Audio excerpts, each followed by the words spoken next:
तो दिल्ली ब्लास्ट का नया वीडियो सामने आया है। दूर तक सुनाई दी है धमाके की आवाज। धमाके के बाद मौके पर अफरा तफरी मच गई।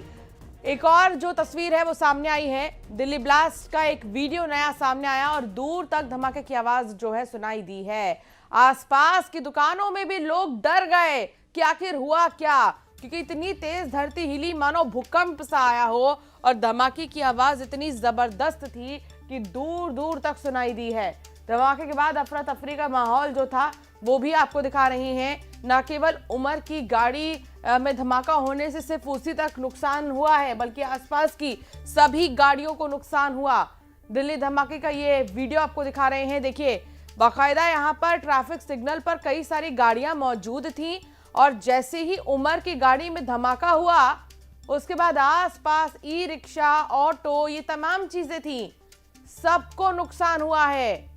और जिस गाड़ी में धमाका हुआ I-20 जिसका जिक्र हो रहा है लगातार, उसके पर खच्चे उड़ गए। आसपास की गाड़ियों पर असर हुआ। आसपास जो होर्डिंग्स लगे थे उन पर भी बहुत ज्यादा असर हुआ है। जो दुकानें थी आसपास, वहां तक के बड़े बड़े दरवाजे और खिड़की हिल गए। तो ये धमाका कितना जबरदस्त था आप इसी बात से अंदाजा लगा सकते हैं।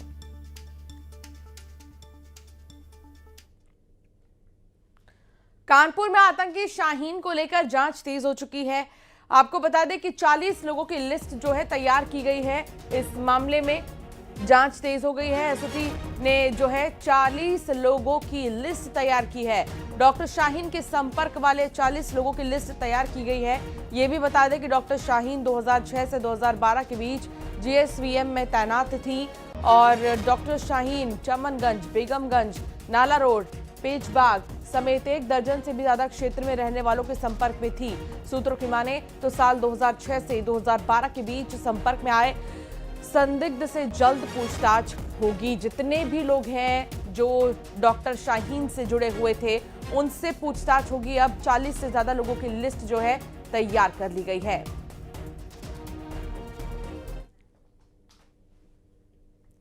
डॉक्टर शाहीन पर न्यूज 18 की एक्सक्लूसिव खबर है कि मिनी रिक्रूट कमांड सेंटर के लिए जैश-ए मोहम्मद से डॉक्टर शाहीन को फंडिंग हुई थी। शाहीन सहारनपुर और हापुड़ में मिनी रिक्रूट कमांड सेंटर के लिए कोई ऐसी जगह ढूंढ रही थी जो शहर से थोड़ा बाहरी इलाके में हो और वहां लोगों की गतिविधियां कम हो। कुछ संस्था से इसके लिए बाकायदा संपर्क भी किया गया था। शाहीन ने मुस्लिम गरीब लड़कियों की पढ़ाई और गरीबों का इलाज कराने के लिए फाउंडेशन बनाने की तैयारी की थी, ताकि टेरर फंडिंग में आने वाला पैसा जांच एजेंसियों की रडार पर कभी ना आए।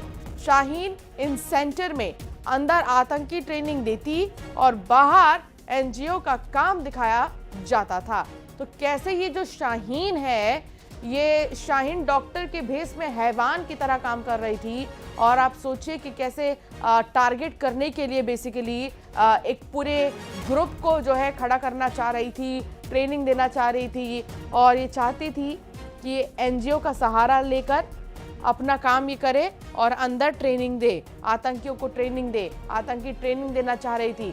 हालांकि इसकी सारी कोशिश पर पानी फिर गया है अब, क्योंकि पर्दाफाश हो चुका है सारी साजिश का।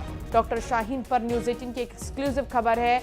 मिनी रिक्रूट कमांड सेंटर के लिए जैश-ए मोहम्मद से डॉक्टर शाहीन को फंडिंग हुई थी।